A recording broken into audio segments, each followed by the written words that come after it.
everyone, this is Justin. Glad to be back with you. If you've looked at some of the comments on our previous videos, you'll know that we had an issue with the Frontier 600 6x6 that my family purchased in the spring. That 18 horse carbureted engine absolutely could not handle altitude. We live at 6,600 feet, operate the vehicle up over 12,000 feet. And I think it's with every 1,000 feet you climb over 5,000, you lose 10% of your horsepower. So you can realize pretty rapidly you're going to have no power. Even at 10,000 feet, it was very noticeable, and we even had some instances where the engine was choking. So we returned that one over the summer, and we went and moved forward with purchasing this, which is the Frontier 700 6x6. This one, the two things that I was looking for was, now we have a 23 horse electronic fuel injection for the engine, and then I opted for a high torque transmission instead of the standard one.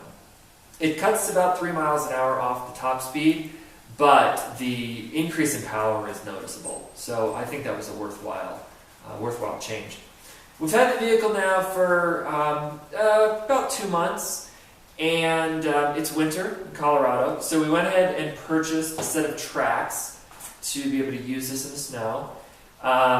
These are not the tracks that Argo sells. These are an aftermarket track. It was my effort to save a few bucks. These were quite a bit cheaper, but to be honest, I think I made some sacrifices here because the performance, as much as I want to love the performance of this in the snow, if I'm being honest, it's really not that great. These tracks have holes in them, but on the surface, it's flat. So basically, this machine will do all right if you have optimal snow conditions. If you're following a couple of snowmobiles and they've packed the snow down a little bit, it'll do all right. But if the snow is too packed down, or you're on ice or frozen ground, there's nothing here to grip that will grip the ground.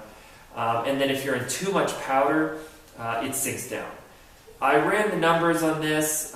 These tracks, when the vehicle's fully loaded, put about 1 pound per square inch of pressure on the ground. And if you compare that to a snowmobile is like 0.5. So this is putting about twice the pressure of a snowmobile. And then a snowcat is somewhere around 0.7. So you notice that when you're out there. This really does sink down, and honestly, it doesn't do great in deep powder. So it's really, you've got to get that optimal density of the snow in order to use this comfortably. But what I am going to do today, in an effort to improve the traction, is install these angle iron pieces that I bought. So I purchased 16 feet of actually angle aluminum due to the weight, and I put a couple holes in them.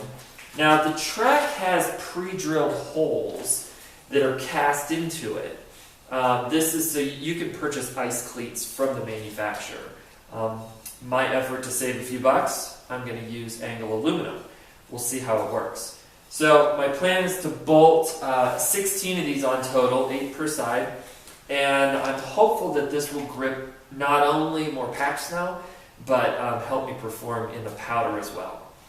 Later this week I'm heading up to over 12,000 feet elevation. There will definitely be a lot of snow up there, so I'm trying to set this up to be successful, but we'll see how it goes. Hopefully I can get a video or two and share that with you. But this is my project for the afternoon, so stay tuned, and we'll talk to you soon.